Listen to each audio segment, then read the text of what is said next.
নমস্কার বন্ধুরা, আমি ঝুমা। আমার চ্যানেলে সবাইকে স্বাগত। প্রতিদিনের মতন আজকেরও আরও একটা রেসিপি নিয়ে এসেছি বন্ধুরা আপনাদের সামনে। রেসিপিটি হলো লাইলেন টেকার মাছ ভাপা। অসাধারণ কিন্তু খেতে হয়, কিন্তু মাছটা একদম জ্যান্ত মাছের রেসিপি এটা। অসাধারণ খেতে, গরম গরম ভাতের সাথে কিন্তু আর কিছু লাগবে না এরম মাছ ভাপা পেলে। আপনারাও এইভাবে বাড়িতে বানিয়ে খেয়ে দেখুন, আশা করি আপনাদেরও ভালো লাগবে বন্ধুরা। আর ভালো লাগলে একটা লাইক শেয়ার কমেন্ট করতে কিন্তু ভুলবেন না। লাইলেন টেকার মাছ কিন্তু বন্ধুরা এটা পুকুরের মাছ, দুর্দান্ত খেতে, কিন্তু দারুণ টেস্টি। মাছটাকে আমি এবারে ভালো করে কেটে ধুয়ে পরিষ্কার করে নেব বন্ধুরা। মাছটা আমি ভালো করে পরিষ্কার করে নিয়েছি, কেটে নিয়েছি। দেখুন কত বড় বড় কিন্তু দাগা হয়ে গেছে। খুব ভালো করে আমি ধুয়ে নিয়েছি বন্ধুরা। আমি কিন্তু এতগুলো মাছ রান্না করব না, যেগুলো আমি এখন রান্না করব তুলে নেব। আমি একটা কৌটোতে তুলে নেব। লেজা মুড়োগুলো আমি রেখে দেবো, বাকিগুলো এখন করে নেব আমি। একটা বাটি নিয়েছি, বাটির মধ্যে আমি পোস্ত দেবো। 3 চামচ পোস্ত দেবো আমি। 3 চামচ পোস্ত দিয়েছি। এখানে চালমগজ দেব 2 চামচ। 2 চামচ আমি চালমগজ দিয়েছি বন্ধুরা। আরো 1 চামচ দিচ্ছি, মোট 3 চামচ চালমগজ দিয়েছি আমি। এখানে সাদা সর্ষে 2 চামচ দেব। আপনারা চাইলে এখানে কালো সর্ষে দিতে পারেন। 2 চামচ সর্ষে দিয়েছি। এখানে 10টা কাজু দিয়েছি।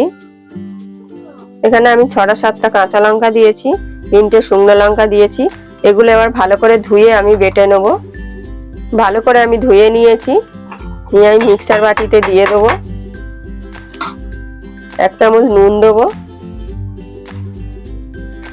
নুন দিয়ে আমি ভালো করে এবারে বেটে নেবো। আগে শুকনোটা ঘুরিয়ে নেবো ভেজাটা, তারপরে জল প্রয়োজন হলে আমি দেব। মশলাটা আমি আগে ঘুরিয়ে নিয়েছি, অল্প একটু জল দিয়েছি, সাথে আমি একটা টমেটো দিয়ে দেবো। টমেটো দেওয়ার পরে আবার আমি বেটে দেবো, মিহি করে বেটে নেবো। মশলাটা আমি মিহি করে বেটে নিয়েছি। দেখুন বন্ধুরা, যে মাছগুলো আমি এখন রান্না করব নিয়েছিলাম, সেই মাছের মধ্যে আমি এখন মশলাটা দিয়ে দেবো। সব মশলা আমি 1/2 চামচের মতন কাশ্মীরি লঙ্কা দিলাম। নুন যেহেতু আরো সর্ষের মধ্যে দেওয়া ছিল মশলাতে, আমি আরো অল্প দিয়ে দিলাম। নুনটা আপনারা স্বাদ অনুযায়ী দেবেন। অল্প হলুদ দেব পরিমাণ মতন, 1/2 চামচেরও কম দিয়েছি। আমি কাঁচা সর্ষের তেল দেবো। তেলটা দিয়ে কিন্তু ভালো করে মাখতে হবে।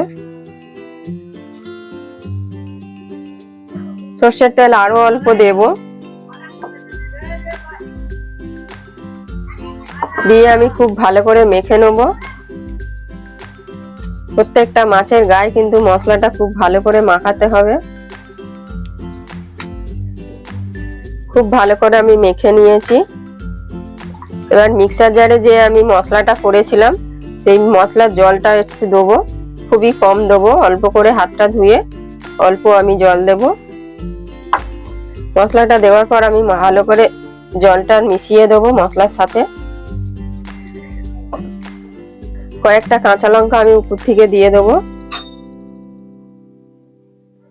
দিয়ে আমি ঢাকা দিয়ে দেবো। আমি একটা কড়া বসিয়েছি, কড়াতে আমি জল দিয়েছি, স্ট্যান্ড বসিয়ে দিয়েছি। স্ট্যান্ডের উপরে এবারে আমি টিফিন বক্সটা বসিয়ে দেবো মাঝামাঝি সমান করে, দিয়ে উপর থেকে আমি একটা ঢাকা দিয়ে দেবো একদম মাপ মতন। বন্ধুরা, থালাটা ঠিক আটকাচ্ছিল না, তাই আমি একটা বড় গামলা নিয়েছি। গামলাটা ঠিক করার মাপে বসে গেছে, একদম কোনো দিক দিয়ে হাওয়া বেরোচ্ছে না। আমি এখন গ্যাসটা অন করে দেবো। গ্যাসটা আমি অন করে দিয়েছি। আমি এখন 30 মিনিট ভাপিয়ে নেবো ভালো করে। 30 মিনিট হয়ে গেছে, আমি এখন গ্যাস বন্ধ করে দেবো। কিছুক্ষণ পরে আমি খুলে আপনাদেরকে শেয়ার করব। আমি ঢাকনিটা খুলে নেবো, এখনো গরম আছে বন্ধুরা।